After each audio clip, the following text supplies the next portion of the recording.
Back once again with the Red, Gold, and Bold podcast with you as always, Jeff Chadiha from the NFL Network, NFL.com, Sam McDowell from the Kansas City Star, and I'm Soren Petro from Sports Radio 810 WHB. We'll be talking Chiefs football. We've got a lot of ground to cover, so we're going to move quickly. Kingsley Suamataia, what's the latest on the performance he put together? Josh Simmons got 10 whole snaps. Is Andy Heck a problem for this team as the offensive line coach? What to expect next with the Rashee Rice saga? The run defense didn't show up, but they made up for it by not rushing the passer. They managed to get FAU to the injured list. That's going to keep him around for another season, but not on the field. How concerned should the Chiefs be with the health of their secondary? What about Mahomes? Could he be rusty after playing so little? Are preseason games just a waste of time for this team? Is that what we're dealing with right here? How much the starter's going to play? What do we want to see in this next game? We're talking about it right here, right now. Red Gold. You are listening to the Red, Gold, and Bold podcast, the most in-depth analysis of the Kansas City Chiefs on planet Earth, breaking down the Chiefs like no one else can. Red, Gold, and Bold is hosted by Jeff Chadiha, Sam McDowell, and Soren Petro. Jeff Chadiha is a senior columnist and on-air personality for the NFL Network and NFL.com. Sam McDowell is a columnist for the Kansas City Star. Soren Petro is the afternoon drive host of the program on Sports Radio 810 WHB in Kansas City. The Red, Gold, and Bold podcast is proudly brought to you by Gann Asphalt and Concrete, Kansas City's nationally recognized full-service paving and pavement maintenance contractor, making parking lot problems disappear in Kansas City since 1994. Free consultations, no commissions, in-house crews, and every project comes with a written warranty. Find them online at GannAsphalt.com or call 816-484-3338. Gann Asphalt and Concrete, one contractor, all things parking lot. Now, here are the hosts of the Best Chiefs podcast, Jeff Chadiha, Sam McDowell, and Soren Petro.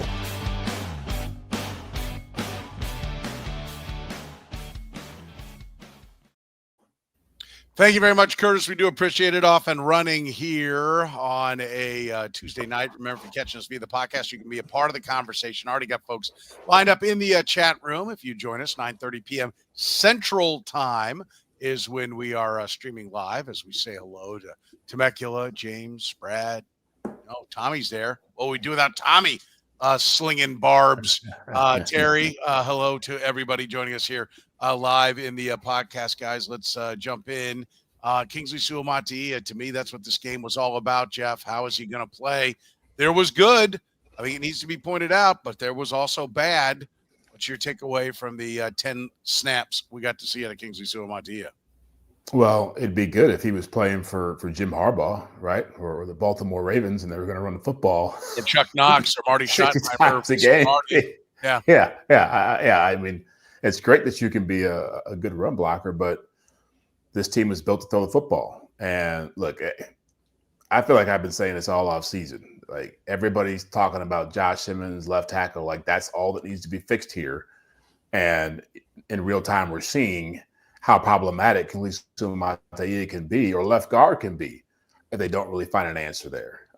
And we've only seen like glimpses of it, really. I mean, it's only been like 2 or 3 plays we're talking about, but they are scary enough.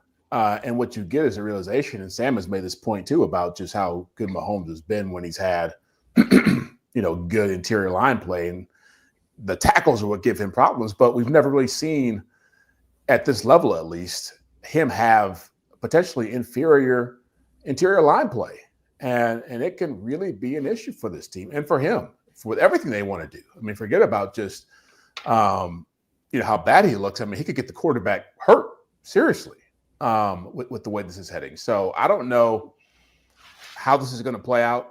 I know they're trying to do everything possible to give him the opportunity to win that job. But I don't know how you can watch that film as a coach, even as a teammate, and not feel like this is an issue, a big issue. Yeah. Issue, to say the least, Sam. Is it one that, like I took away from the Tom Brady comments that were making the rounds about, remember a lot of people want to try and say Tom Brady was talking about, Joe Burrow with the 40 touchdowns. But what are you doing to make your defense better? What are you doing to make personnel? What I took away from those comments was, if I'm Patrick Mahomes hearing that. I'm hearing Tom Brady say, march right in and tell him what needs to happen. And I wonder how long before Patrick Mahomes is the guy who says, no, this is not happening, right? Like at some point, is it Patrick Mahomes? I'm not going to say it's his job, but is it his right to go in there and go, this is not happening anymore at left guard? Not on August 19th. I mean, what other options does this team have on August 19th? To me, like, if we're having this conversation in the offseason, which the three of us on this podcast did multiple times, we're talking about a need to bring in better competition there. Unless the Chiefs, because, I mean, they saw much more than we did behind the scenes late in the season practicing him there than we did. Those practices were closed. Unless they saw something that, wasn't evident in his play at tackle, we said, should they just give this job to Kingsley Suamataia, or should they bring in better competition? Now that we're having this conversation after the completion of camp, on the verge of the third preseason game, the question is, what other options do you have other than to develop Kingsley Suamataia? Because I asked Andy Reid this week at practice, after practice, if you were just going to have to deal with the fact that there's going to be a learning curve on the left side of your offensive line. And he wholeheartedly agreed with that. And I think the Chiefs are at a point where they've decided they're going to play their best Week 18 option. And they think their best Week 18 option, their best playoff option, is to develop Kingsley Suamataia over the course of the season. And let's face it, we know what Mike Caliendo is. Do any of us think Mike Caliendo has a higher ceiling than what we saw from him last year? I think players can improve, but he's not particularly athletic at that position. I don't think that any of us think, hey, if you just give Mike Caliendo the job, he's going to develop into this Pro Bowl player. They fiddled with Jalen Moore at guard. They didn't really like what they saw there in the few days they tried him there. And so I think they're like, you made this bed back in March and April. Like, this is what you're dealing with now. And so they're at a spot where they feel like he's got the highest ceiling of anyone. And this leads into another question that you've got here on the podcast, Trent, but it's on them to coach him up and to make this work, because it's the best option they have. Better than going with Jalen Moore? He's never played there in the NFL. Yeah. He played there 3 days of camp, did not grade out particularly well. So, yeah, I think so. Really? Okay. Better than Mike Caliendo. Better than Hunter Norzad. I think if you are choosing a week one option, you would choose Mike Caliendo. And that's my point here. Is I think that they feel like Caliendo isn't ever going to be great. And not that they think Kingsley Suamataia can be great, but I think you can coach up that athleticism to be an average left guard in the league. I don't know that they have another option on the roster I would say that about. Well, but he's going to require the coach up. Like, the coach up needs to happen. Yeah, and let's fast forward to that, Jeff. Is that what we need to be talking about here, is the coaching up part, the Andy Heck part of the equation? I get it. There is clearly athleticism when you see him run block, and he's the highest graded run blocker on the team. The man has power. He has strength. He has ability to find the next level. He even, started on a double team block and disengaged and went out to the next level, showed some football IQ in doing that. But he really looks like no one has ever bothered to even mention technique when it comes to pass blocking. And we saw that last year, and we're seeing it again this year. How can that be at this point? Like, how this has to fall on the plate of Andy Heck, doesn't it? I don't necessarily believe that. I think that there's a confidence issue here. Yeah. I think they are mindful of that. I mean, if they say you can't play left guard, he was about to eat, like, he's done, right? He can't be a player on this team anymore. You might as well cut him now, because there's no value coming forward after that happens. And so I do think that's part of the conversation here. And look, I think this isn't so much about Andy Heck coaching him up. It's about Andy Reid deciding, do I really want to keep putting this guy out here?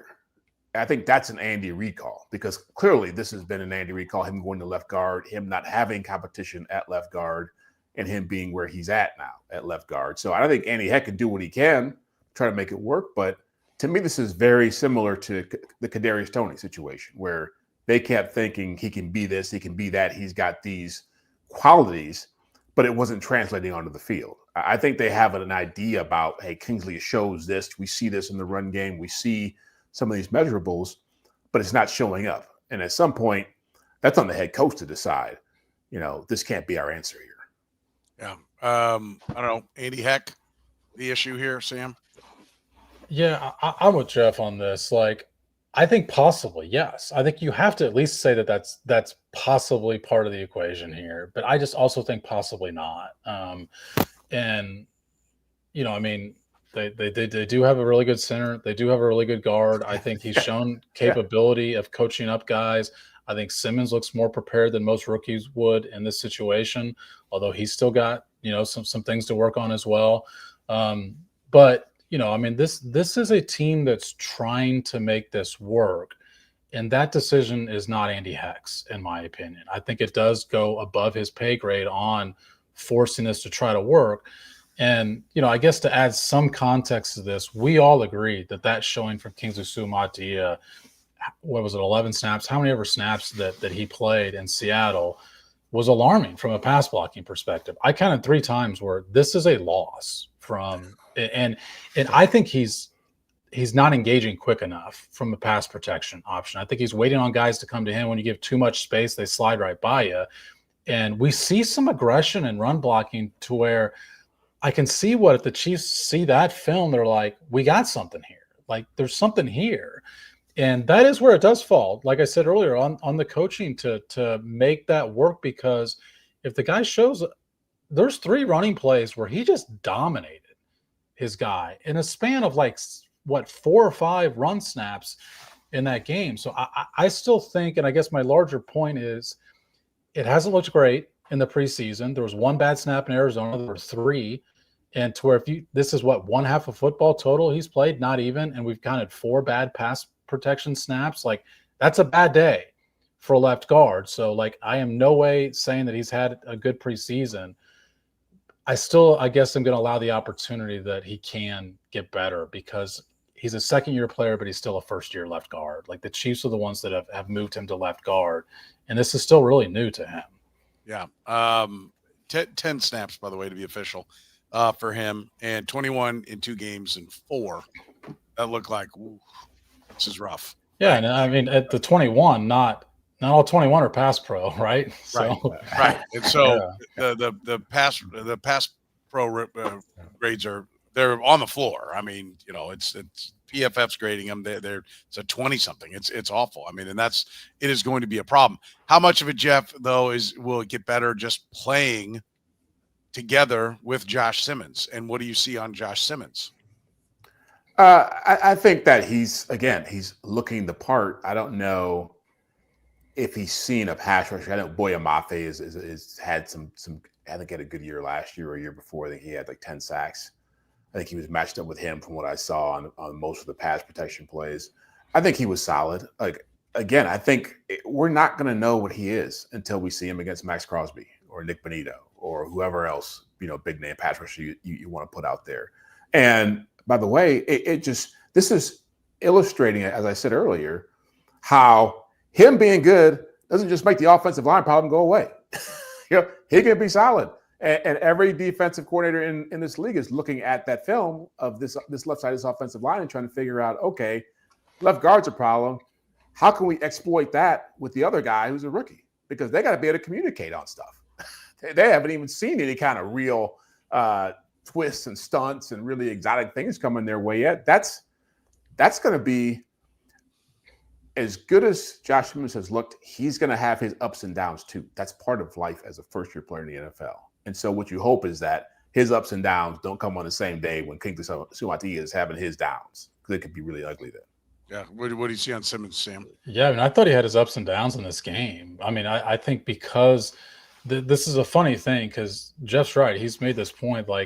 I think there's been so much focus on one offensive lineman that, throughout even camp, Kingsley Suamataia flew under the radar.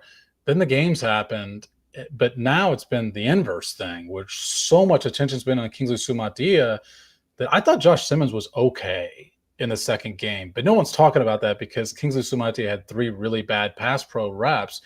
But Simmons twice nearly held the edge rusher. And, once he got twisted, he got his legs twisted up, and he commented on this on Monday to where he's acknowledging he's given away some plays with some towels, and that's something he's working on. And he also acknowledged it's not quite as easy as a fix as it seems like, because he's lining up the way he's lining up in pass pro for a reason. It gives him an edge, right?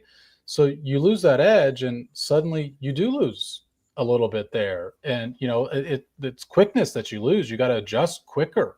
And he's talked about trying to time the snap well. Like you're sort of going down this path where every time he comments on it, you're thinking of Juwan Taylor and the situation that he went through a couple of years ago. And I think Josh Simmons is a terrific rookie, but I guess I'm pointing out that he's not a perfect rookie. And I do think that's going to show up over the first month of the season, and if not beyond. And that's fine. That's part of this process. Yeah. Go ahead. I was going to say, and part of this too, not to cut you off, is that if Kingsley Suamataia is going to be a problem, now if you're Josh Simmons, you got to worry about getting beat on inside moves too. Not just the speed, but that counter back inside becomes a real issue if you can have a guy who can get knocked on his ass as easily as this guy can, or be the left tackle and the running back, right? Yeah. I mean, that was what was so bizarre about that rep is we saw a running back moving over to potentially chip for the guard in that situation. And Andy Reid commented that he tripped over the running back's feet in that situation. It's yes, 6.5 yards in the backfield. The running back has got to be stunned. It's I didn't know you'd be here right now. I thought I had this space to myself. Yes, it was less than ideal, to say the least. And I think Jeff is right. And I think, look, and we've talked about the start of the season. Chargers, Eagles, Giants. Giants are a bad team, but have a lot of pass rush talent, right? And then the Ravens. That's your first four. And even the Jaguars. I mean, they have a guy who is athletically went 1-1, and then the guy who keeps changing his name on the other side. Josh Allen Hines, yeah. Hines Allen, yeah. So I mean, they're gonna, and then Aiden Hutchinson is waiting the next week. So to all your points, there are gonna be some downtimes, and the question is, are they practicing all this deep stuff and they're never gonna be able to get to it because they're not gonna be able to protect again? And it's going to be back to the dink and dunk. I mean, I think that's a real question. Have they wasted a bunch of time and they need to be figuring something else out? I think I think we may be wondering that, from the get-go when they come out against some of these teams, because I think it could be some tough sledding. Let's take a break. When we come back, we will talk about the defense, or lack thereof, as it turned out, after you hear from our friends at Gann Asphalt and Concrete.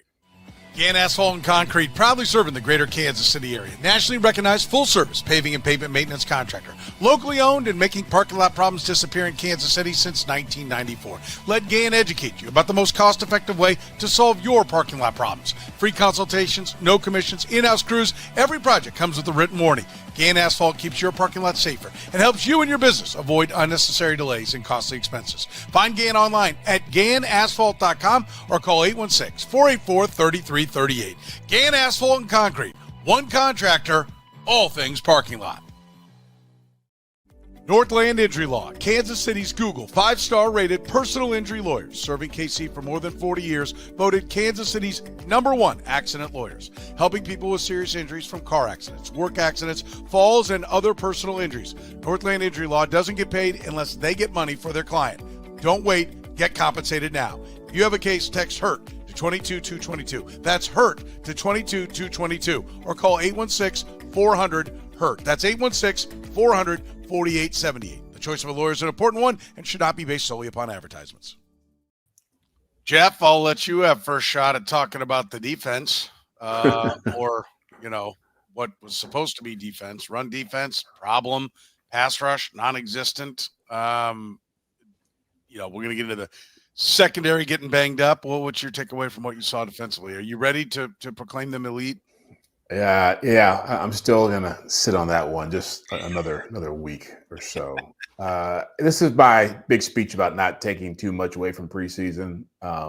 It was ugly. I mean, there's no question about it. It was hard to watch. It was ugly early. It was ugly often. They couldn't tackle anybody. I know some guys didn't play They didn't seem to be that interested in playing. It's all we said this, when we saw the preseason schedule about Arizona and Seattle. It's tough to go play in those places in a preseason situation, just because your mind's not going to be in it in the same way potentially. And I think that was a big part of what we saw. It's really hard to give up 270 yards rushing in a preseason game, in any game, playing football.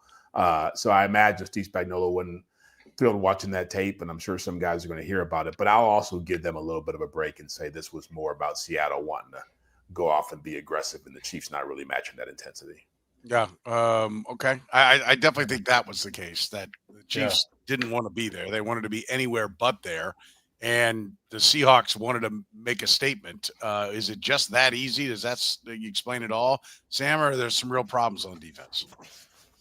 I think it could be both. I mean, you are missing Nick Bolton, who, I think they overpaid Nick Bolton, but that doesn't mean I think Nick Bolton has no value. Like, that is his value. He over the last 4 years, he led all players in his stuff percentage on running plays, according to Next Gen Stats. Like, that is his value. You're playing without him. But you also played without Nick Bolton 2 years ago. Like, that's a realistic possibility that could happen in a game. And then what? And, I said this on this podcast a few weeks ago, but they were really good against the run defense last year. They were not any of the 5 years before it. And I don't think we should just assume that the run defense is going to be great just because they were good last year. Like, last year is the outlier in Steve Spagnuolo's Chiefs history, is they typically are not a great run defense. And I also think that Justin Reed's a guy who sticks his head in there on the run defense. And we don't know yet how his replacement is going to play against the run. Shamari Connor is not a good tackler. Their secondary is a good tackling secondary, but he's the exception to that.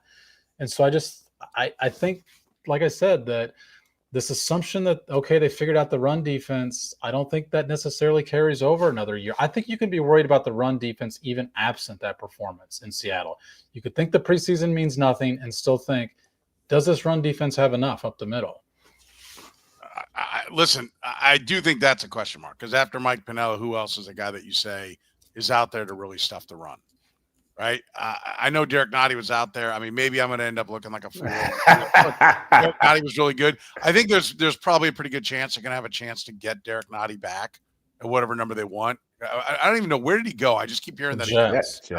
The Jets. Yeah. So, I mean, I never. I cannot believe that the one of the three of us that have suggested getting Derek Nottie back, it's you. I was like, is my thing right?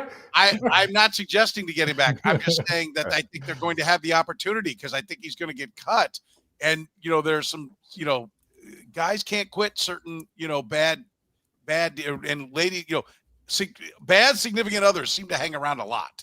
Right. Like, it just, I'm not trying to be one direction or the other. Like the jackass boyfriend seems to keep coming around, and the crazy girlfriend seems to keep coming around. Right. So I'm not going to be shocked if Derek Nottie comes walking through that door. Not for 1 second. Why be shocked? I won't agree with it. Why did you sign Jerry Tillery? I really think the point here is that's how bad the run defense was on Friday, that you of all people brought up the name Derek Nottie. Yeah. It was bad on Friday. It was really bad. And I do think stopping the run is a mindset. And I do think there's a lot of mindset to running the ball as well.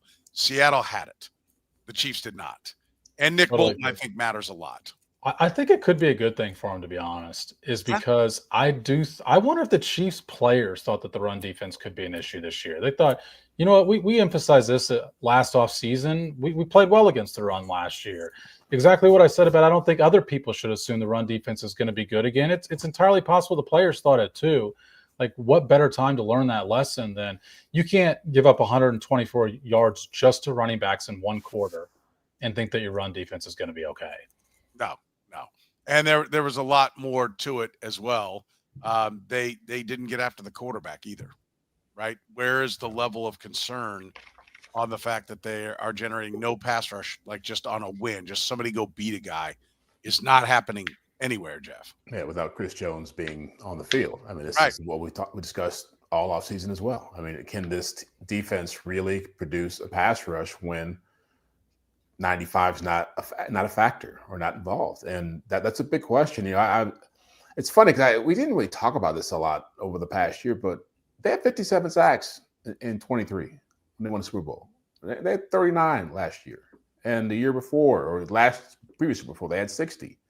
And so you start thinking those kind of drop-offs, and there's a legitimate question about, and we'll talk about FAU shortly, but about who do you really trust to make that up? I was doing a segment on my network today. They were asking about the young defensive players making a difference. And I'm like, Omar Norman-Lott's got an ankle, and Aston Gelati sounds more like a special teams player than a really competent, contributor in the pass rush. So, yeah, we're talking about Mike Dana and Charles Omenihu, and maybe one other guy. It's an issue. It's definitely an issue. Yeah, they've been kind of quietly. I mean, they hit with Chris Jones a long time ago. They hit with George Karlaftis. Charles Omenihu, when he's been healthy, has looked good. Here ended kind of the list, right? Frank Clark would show flashes at times, but certainly didn't live up to the price they paid in compensation and in contract. So, yeah, they've been kind of chasing this one, which I think also speaks to the fact when you pick at the bottom, these are the guys that don't last to the bottom. Like George Karlaftis is ending up being a great pick, right? I mean, we're seeing how hard it is to pick guys at the end of the round. And, Sam, you've said a number of times that Patrick Mahomes is having a great camp. Is anybody on that defensive line, maybe we're not seeing it in the game, anyone along the defensive line having a great camp by your eye? Defensive line is harder to judge. And, I mean, you see in the one-on-one battles to where I think it matters. And I don't know. I mean, I guess on the interior, these guys going against Creed Humphrey, nobody wins against Creed. And I mean that like literally. You rarely see somebody win against Creed Humphrey. Trey Smith wins a lot. Josh Simmons has had a good camp. And that's always the danger of camp. I mean, it's the danger of thinking that Patrick Mahomes has had a great camp too, is, well, what's the secondary really? I mean, I've seen him throw specific throws into tight windows coverage that has prompted me to say that, regardless of who's playing against him. But that's always sort of the danger of like, hey, Josh Simmons is having a great camp. And the other side of it is, okay, well, I had a scout from another team tell me that their offensive line's been great this camp. And the next breath he goes, maybe our D line's not very good. Yeah. And like, that's just how this is. Like, that's the danger of like judging these guys based on training camp, when that's a lot of what you see is just these same guys over and over again. Yeah, the fans all cheer whenever there's a big offensive play, but it means 100%. Let it happen, right? Yeah. Like, yeah, it is part of the problem as well. FAU to the IR. I guess there's a hamstring injury there, but I mean, is this just saving face on a first round pick and let's kick the can down the road and hope some epiphany happens while he's rehabbing this and all of a sudden they get something from him next year? Or would they be better off just doing an injury settlement and walking away now? To me, it felt like the latter.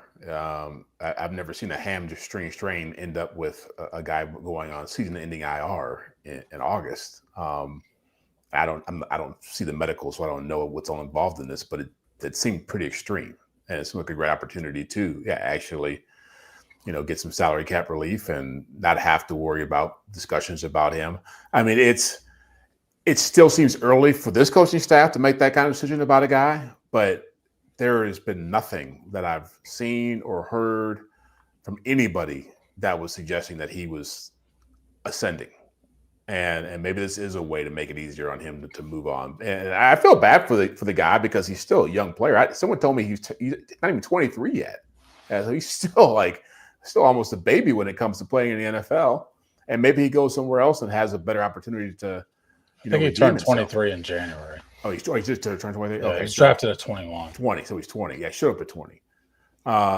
So it's – look, I mean, I feel bad for him because he's a local kid. You root for the local kids to do well, and it didn't work out for him. It's one of the reasons I remember when Bubba Starling was drafted by the Royals, and I was like – because, like, if you get drafted by Bubba Starling, gets drafted by, the Miami Marlins and sucks, still comes home and you're still a hometown hero. You're still the guy that ran for the touchdown in high school. You're still the guy that did all this stuff.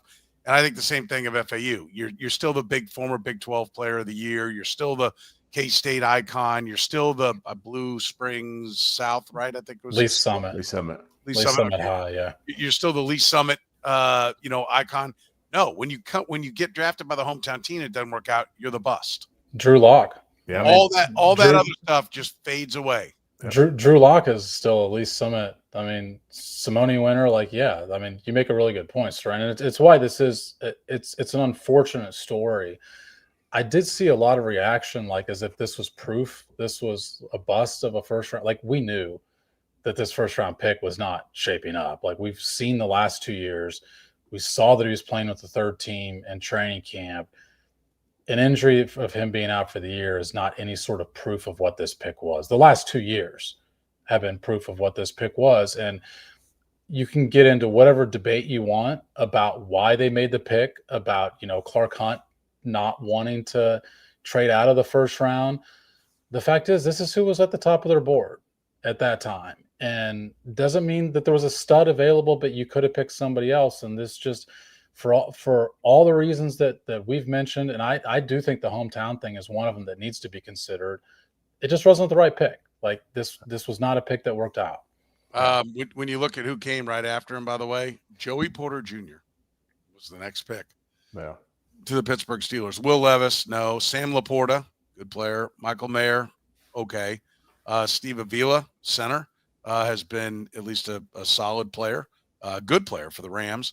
There were some guys. There's always other guys, but I'm saying just in that neighborhood, there were some obvious picks that would have been better. Yeah. Well, the guy he's compared to a lot, or he was compared to a lot when he came out of school, was the guy from Iowa State, Will McDowell, who went to the Jets. And they really liked Will McDonald that draft too. Yeah, and it was a much lighter player on top of that. He was like a 230, 235. Yeah. And he hasn't set the world on fire, but he's been playing with a better defensive line, and he's had his moments.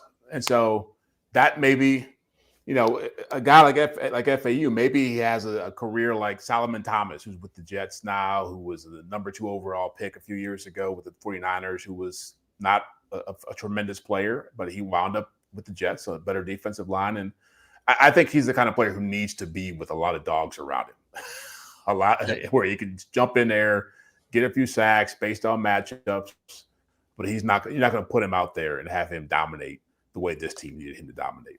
They also, let's recall that they were interested in moving up to get to Zay Flowers, right? And then the Ravens took him ahead of where they were, trying to get to. They're trying to get up with the Raiders. Yeah, I think the Raiders ended up bailing out of there with somebody else.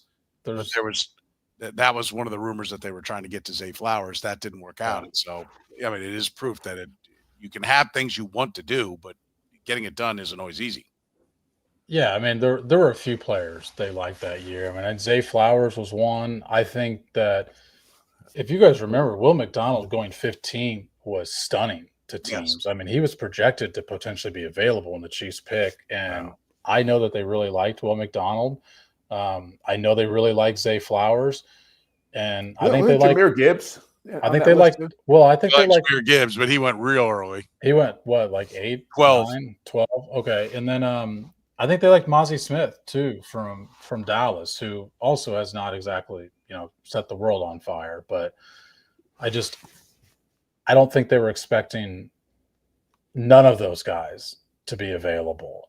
But again, you set your board pre-draft for a reason. It's not like they're like, well, holy crap, what now? You've got your board. Go back to your board and look at it. And FAU was the top guy on their board. Yeah. There were, by the way, I always like doing the some of the top guys that went later on. Jaden Reed, wide receiver. How about if they'd grabbed Devin Achane? Sam Laporta was right in that neighborhood as I was talking about. I'm looking at some of the other ones. I don't know if any of the names you said to me like really jump out to me. Well, they jump out as being better than FAU. But my point is, like, I think there's some positional issues with some of that stuff. Laporta, Meyer, they're not looking.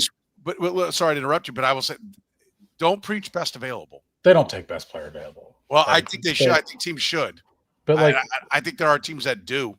I've been saying for a while like they should have been more open to taking a tight end, but they like Noah Gray enough to give it a second contract. They had Kelsey, so you got tight end, quarterback, center. I think they already had Creed Humphrey at that time. Well, but I think this is what. But so if you take a center, play him at guard, because they have Kingsley Suamataia. They've had to draft somebody that is now in the second round that's now playing guard. But I think this is why you do it. You take the best player and then you work it out along the way.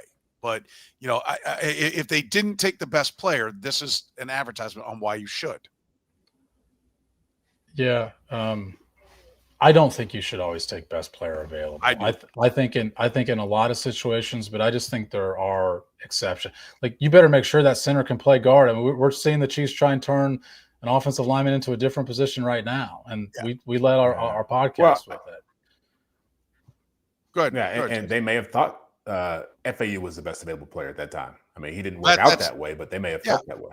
And I think that's entirely possible. And you just go, okay, hey, we made a mistake, but let's try to do better next time. But I think you do. I think in later rounds, like you get down to where it's later, and all these guys are the same. And it's like, which one do we think is not going to get in trouble? Are we taking a guy who's reliable but he's not super athletic, or do we take a guy who's? I think this is the choice they made with Kingsley. They took the guy that was super athletic, hoping they can coach him up. There's upside there. You can also take the guy that has high floor, low ceiling, and it's just a matter of where you want to go. And I do think position starts to play a role and can play a role later. But I think up in rounds, the first 50 to 75 players, I think you got to be rocking the best guy out there. I just want to clarify. I don't really disagree with that. I just think there's very, very few exceptions. I think there are exceptions, even if they should not be taking a quarterback. Right. I think center is in fact, center might be second on the list, because the guy just better be able to play somewhere else. And a lot of times a college center's value is that he's playing that specific position. And that's a fair point. It's a weird spot to try and move somebody, I think. That's a fair point. Concern on the defensive backfield being banged up, Jeff? Yeah, where I was watching it, the sound was down, so I didn't know what was going on. I was just like, why is Brian Cook, Jay Nix out there forever? And so it came back later that obviously the safeties were banged up and Ozzie Johnson went down. But yeah, it's like the receivers, and we're going to talk about Rashee Rice at some point, obviously. But the depth is tricky with this, with the DBs, because there's just having numbers doesn't mean you're deep. You have to have quality players. And it seems like they're starting to fall into a spot now where it's just like, okay, like, how is this really going to look when they have to line up if some of these guys can't be out here? And if Ozzie Johnson who got banged up as well, is he a factor here? I've heard good things about Josh Williams. We don't know what's going to happen with the guy from the Chargers. I keep forgetting his name now. The cornerback, Christian Fulton. Yeah. You've already written them all. Yeah, he's in that Hollywood Brown mode. I can't remember because he's not doing anything. You just kind of forget about these guys. But yeah, I'm a little concerned about that too, just because it is getting closer to the regular season and guys are getting dinged up. And I don't think that they're that strong once you get into the backups, because I don't think some of the starters are that great. Yeah, it does look like it's becoming an issue, Sam. All right, where's your concern level? Yeah, I mean, I actually don't think that the drop-off from Ozzie Johnson to like a Joshua Williams, who isn't even on the roster right now, is that significant. But Steve Spagnuolo said it today, like, as one of his most honest moments in his training camp, when he said that's a concern. His reference is not having to dig deeper in his depth chart, but whatever group he puts out there on Friday, even a preseason game, then potentially in week one, has not played together. Even in training camp, they have not gotten reps together. And let's keep in mind, this is a team that lost its vocal leader, its communication guy, in Justin Reed. And that's the part I think that concerns him most, is what's the communication going to look like whenever they take the field in week one? It's probably already something that he was asking himself before camp, and now he's asking himself with the group that's never played together before. Yeah. And if I just keep my pass rush to make it happen, like, how are these guys going to play in the back end now? Well, and we talked about that he called out Noel Williams for basically not knowing how to play one position. Dave Merritt did, yeah. Or Dave Merritt did, yeah. You're right. Dave Merritt did. So it's not like it's been all roses. Wasn't that your question, Soren? It was. You'd think I'd remember it, right? I'm the guy who asked him. I think I'd remember who I was talking to. I'm old, Sam. Don't let the gray hair fool you, right? We will talk about Rashee Rice and what is next in this situation after you hear from our friends at Northland Injury Law. Northland Injury Law, Kansas City's Google 5-star rated personal injury lawyers, serving KC for more than 40 years, voted Kansas City's #1 accident lawyers, helping people with serious injuries from car accidents, work accidents, falls, and other personal injuries. Northland Injury Law doesn't get paid unless they get money for their client. Don't wait, get compensated now. If you have a case, text HURT to 22222. That's HURT to 22222, or call 816-400-HURT. That's 816-400-4878. The choice of a lawyer is an important one and should not be based solely upon advertisements. Gann Asphalt and Concrete, proudly serving the greater Kansas City area. Nationally recognized full-service paving and pavement maintenance contractor. Locally owned and making parking lot problems disappear in Kansas City since 1994. Let Gann educate you about the most cost-effective way to solve your parking lot problems. With free consultations, no commissions, in-house crews, and every project comes with a written warranty, Gann Asphalt keeps your parking lot safer and helps you and your business avoid unnecessary delays and costly expenses. Find Gann online at GannAsphalt.com or call 816-484-3338. Gann Asphalt and Concrete, one contractor, all things parking lot. What's next? What do we expect with the Rashee Rice saga? We got the word about an appeal and a hearing. Sam, what do you think? A lot of people speculating on this. Taking some time. Of course, all the Chiefs haters are calling it a conspiracy now. This is the process and how it unfolds. How do you think it's going to unfold? Yeah, I don't understand why him missing midseason would be better for the Chiefs. I think the Chiefs would want to get this out of the way. Yeah, I mean, I think, the one thing I have been preaching is that these are often settlements. That's obviously come to light now with the fact that they have to hire an independent arbitrator. But the other thing I've been saying that I think is not going to be the case is, you guys have known I've been on the lighter side thinking this would be more like a 4-game suspension. And to be frank, I've been basing that off of, the Jets had a player, Brandon Echols, who was near the team's practice facility, 84-mile-an-hour car crash, and partially paralyzed somebody and got a 1-game suspension. So I thought, okay, but there's video here. He walked away from the crash. I'm thinking this is going to be more like 4.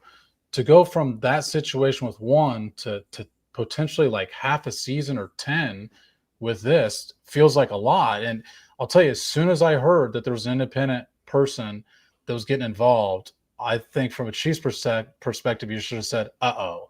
Yeah. And not because this person is going to be slanted towards the league, but because if you need to get an independent arbitrator involved, that's because you are far off and what you think the suspension could be. My guess is the player himself is looking somewhere in that 3 to 4 game range, and the team is more like, or the league is more like 10, and they can't come to an agreement. And I don't think 8 is acceptable for the player. And so I still think this could work out. I think it's possible we don't get to that September 30th date, that there is a settlement, because if you're Rashee Rice and you're staring at 10 games and they're not the first 4, or the first 10. Not the first 10. The first 4 are not included. You're playing the first 4 and then sitting out 10. Man, that feels like a worst case scenario for player and team alike. Yeah. Jeff, what do you make of it? Yeah, no, I was, as soon as I saw the hearing, I knew exactly what Sam said. This is not a good thing for him, because it means the league is looking to hammer him. And I've been on the higher side of this. I've always said 6 to 8, and 6 probably is most likely. I think he would take 6 in a heartbeat right now. Yeah. Sorry to interrupt, Jeff, but I think that's the great point I wanted to ask you. Yeah. Is this potentially a play by the league, the way an agent plays hardball, the way a team plays hardball, to say, I don't know if Rashee Rice would have taken 6 at the onset of this, for example. Yep. Now what you just said, I think Rashee Rice would jump at 6. Is that a strategy from the league here? Oh, yeah. Yeah, because they know what you just said, which is, okay, you want to roll the dice, go to this hearing. If this lady sides with us, guess what? You're screwed. And if she doesn't side with us, see the Deshaun Watson case, we could still hit you with a lot. This Deshaun Watson is the only other case that's ever been to this level, to a hearing. And the arbitrator in that case gave him 6 games, but Roger Goodell still came out and said, we're giving you 11. We think you deserve that, after you already missed, an entire season before that. And so I don't think you want to play that game. But I've always felt like, to me, it's not really about a precedent here or a case here. It's Henry Ruggs killed somebody doing this stuff, and there is video of this guy doing it. And the league is going to get nowhere near having a situation where somebody's going to say, "Oh, why did you give him that? That's pretty light." They're going to throw everything they have at him. Yeah, I would tend to agree. Is the arbitrator binding? No. No. It's just like, here's my input. Here's what I think is appropriate. Yeah. And then the league still puts out what they want. Yeah. Yep. So what kind of waste of time is this? Well, that's what they agreed to. Yeah. That's when I get back into the potential negotiating ploy. Right. I love that theory. I love that theory, Sam. I think you're right on. Well, and I also think, like, is there any scenario in which the league gives fewer games than the arbitrator, Sue Robinson? Like, no chance. Like, this is like whatever she comes back with, that's the floor. Yeah. For what he could potentially get. And to answer your question, sir, this is in place because the league, the union did not like Goodell having all this power. Yeah. But the league did not want to have all these. Remember, all like Ezekiel Elliott was in court, Tom Brady was in court, having to do all this stuff and having it just drag on. So this is a way of shortcutting all that. So here's a federal judge coming in, deciding, and then now once Goodell comes back and says, "Here's my ruling," the league can keep fighting it and appeal. But at that point, it's like at some point it's going to happen. You said the league can keep fighting. You mean the Players Association can keep fighting it? Yeah. But then guess who's the judge that hears the appeal? Exactly. It goes right back to Roger Goodell. Yeah. So Exactly. Yeah. And so, but that appeal, like, could the plan be to just appeal away and it doesn't get done this season? I've heard some people speculate that this could end up being that it doesn't get done until after the season, and that's the ploy by Rashee Rice, is to just keep putting it off and putting it off and putting it off. One, to put some more money in his pocket to help pay off everything he's having to pay off, but two, just to get this season in and theoretically increase his value, as he's getting closer and closer to free agency. But then you rob yourself of your contract year. Yeah. Like the year that's going to prompt you to get paid. But I'm asking, is that realistic that could happen, that he could appeal his way past getting the suspension this year? I guess I don't see who that's good for. I don't think it's good for the team. I don't think it's good for the player, and I don't think it's good for the league. So I think because I can't figure out the advantage of that for anyone, I would say no. Okay. I think the Chiefs, Sam's initial point, the Chiefs want this over as fast as possible. And I think Rashee Rice needs to get him around to that mindset too.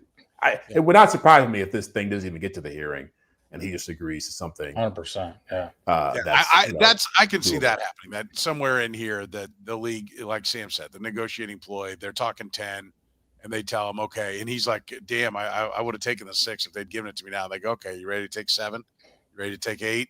And he goes, okay, let's do it. Let's be done with this. Yep. I agree with Jeff that I think 6 is the common sense number at this point.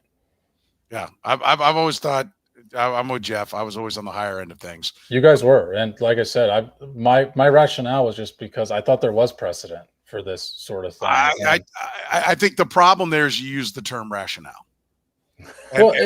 And oftentimes I don't think there seems to be a rationale to how these things. I agree with that, but let's also be clear. Like, if you gave Brandon Echols 1 game for speeding and partially paralyzing somebody, or you gave Rashee Rice 10 games, I think if you're an independent arbitrator that comes in and looks at both of those situations, the Rashee Rice suspension makes more sense than the 1 game suspension did. And so I'm not saying just because you gave the 1 doesn't, like, that's not a great baseline that they set, but they did set it. And therefore that's what I was going off of. But I don't think any of the 3 of us have like any moral argument to make if they do come down with 8 or 10 games. Yeah. Somebody said, well, I'm hoping for, I'm like, I am not hoping. I'm simply waiting. Like, you should not be hoping for anything. A terrible crime was committed. A punishment is going to come down, and it needs to be served. And we can debate as to whether or not it's too harsh or not. This is not a hope moment. This is a wait. Yeah, and Soren, there's a very real chance that he could end up, if this drags on too long, he could end up missing playoff games, or having part of this being served now, part in the next year. Yeah, so, and that's why at some point somebody needs to be like, dude, let's go. Just suck it up and take this. And I think there's a pretty good chance that does end up happening. All right, how about we're going to see how much everybody's going to play. What do you think we're going to see from the starter, Sam? And should we be worried about rust on Mahomes if he doesn't play much? I think, somewhere like in that maybe 15 snap range or something. I wouldn't worry about Patrick Mahomes. And we saw him play a playoff game with like 26 days off or something of that sort. I do think he needs to play behind this left side of the offensive line. He needs to know if he can operate with this and how he's going to have to adjust and if he needs to adjust. And so that's why I think it's important that he plays and that those two guys on the left side play along with him. Yeah, I think it's a great point. Jeff, do you worry about rust with Patrick Mahomes? No. But Sam's right. I think the first two games have been about having these guys try to get comfortable, Suamataia and Simmons. I think this game needs to be about, like, what can you really do? Like, how much can we really rely upon you? I want to see more longer developing plays. I want to see things that put a little more pressure on them.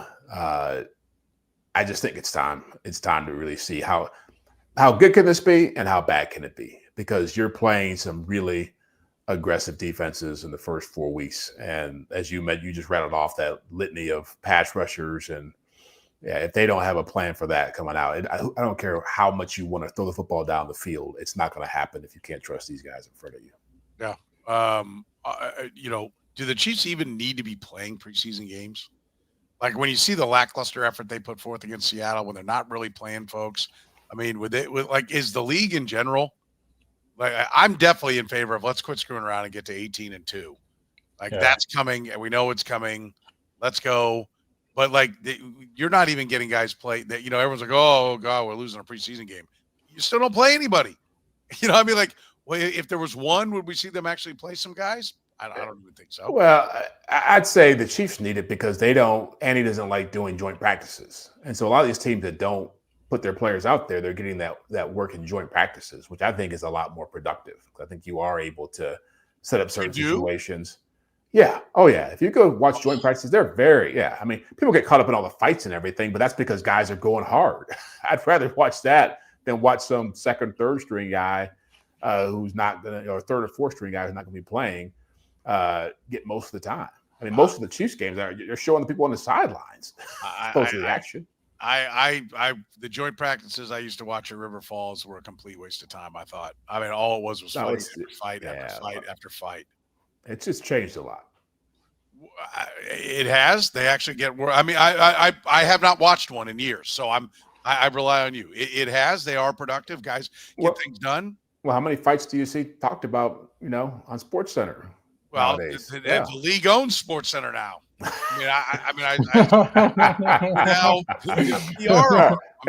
Hard Knock. I mean, because you got to think most of these coaches, like if you're whatever, all these got Matt LaFleur, Sean McVay, Kevin O'Connell, these guys all know each other. And so they're able to set parameters. And hey, if you're going to be an asshole and start fighting people, like guys like Jeff Fisher back in the day, like he'd show up and want to start fights with his team. But most of these coaches are like, here's what we're doing.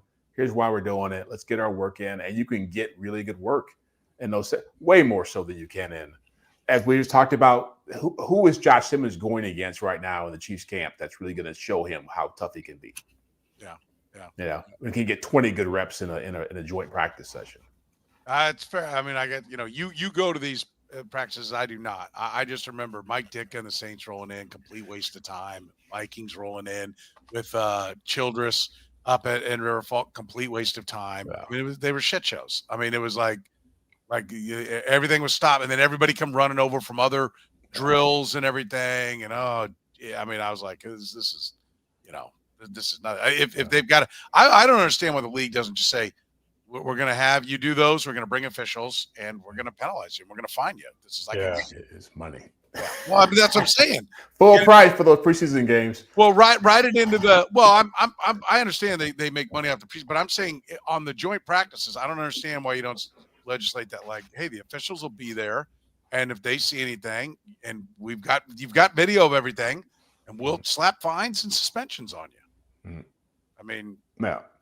Then I would really trust that. Okay, you could do this and actually be productive, but I'll take your word for it. If teams have gotten past that, if players have gotten past that crap, then I would be all for it. I think you make a great point on being able to see Josh Simmons and Kingsley Suamataia work against guys that are really trying to take their job. really trying to, make it happen. I think it'd be great. And not just in team reps, but individual reps. Where you absolutely, 100, even more so. More so, yeah. That's what I was going to say. I think that would be. I've only covered an A-to-Z team, so I've never seen a joint practice. But to me, that would be the benefit is watching the one-on-ones, like the receiver, cornerback one-on-ones, the lineman one-on-ones. And I also think that could lead to fewer of the fights too. Yeah. All right. What do we want to see in this final preseason game, Sam? Just exactly what I said last game. Just wrap that around the quotes and ditto that for the last two games. Kingsley Suamataia and Josh Simmons play as many snaps together as possible. Yeah, I mean, I don't think we're going to get it, but I would like to see that as well. Jeff, what do you want to see? Well, those two, but Xavier Worthy. I think the receivers. I think they're, given what we talked about with Rashee Rice and not knowing where Hollywood Brown's going to be health wise. I know he's back at practice, but I'd like to see. I've heard Xavier Worthy showcasing more route running skill and doing more stuff. I have to show everything, but I'd like to see him targeted a few times and see some of these younger guys, like some of these newer guys like Thornton and Brownlee, see what they can do. I'm a big fan of Robert Tonyan right now, so I think he can do a lot for this offense. I don't have to see anything more from him, but I like what I've seen so far. Yeah. I think the defense needs to show up. I mean, I don't think you want to put together another lackluster effort like that. I agree with everything that you guys have said on there. I think those are all good points, but I also think defensively, Steve Spagnuolo needs to, even if he's got to unleash a little bit of something, I don't think you want to, it's already a screwed up first game with having to fly as far down as they're going to fly and then sit on a bus. We were talking about this, Sam and I, supposedly it's a 2-hour drive from the airport to the hotel and then 2 hours from the hotel to the stadium. I mean, it isn't the motorcycle parade that gets you there in 15 minutes like you get in American cities. Supposedly it just really sucks. And, I don't think you want to go through all that and have a team that's going, can we actually do anything? I think it's important for the defense to play well. Is Caleb playing, Sam? They said the Bears. I don't know if they said yet. And if he's not, you really better play well. Yeah, I played a lot last week. He's one of the best, right? Well, I mean, Tyson Bagent, or am I even saying the name right? I mean, he's been incredible the first 2 weeks. I mean, all I hear is that he's the starting quarterback in the NFL, and I don't know. It's freaking preseason. Yeah, it's preseason. We'll see what it ends up being. We always appreciate our fine support from our sponsors like Gann Asphalt and Concrete. Kansas City's best, proudly serving the entire metro area, nationally recognized full-service paving and pavement maintenance contractor, locally owned and operated for 30 years. Since 1994, they have been making parking lot problems disappear. Find them online at GannAsphalt.com. One contractor, all things parking lot. Gann Asphalt and Concrete, and our good friends at Northland Injury Law.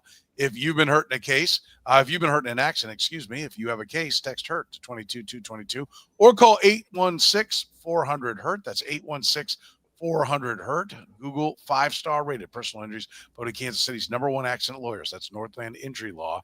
Again, call 816-400-HURT if you have been hurt in an accident. For Jeff Chadiha from the NFL Network, Sam McDowell, the Kansas City Star, I'm Soren Petro saying thank you very much for joining us here on the Red Gold and Bold podcast.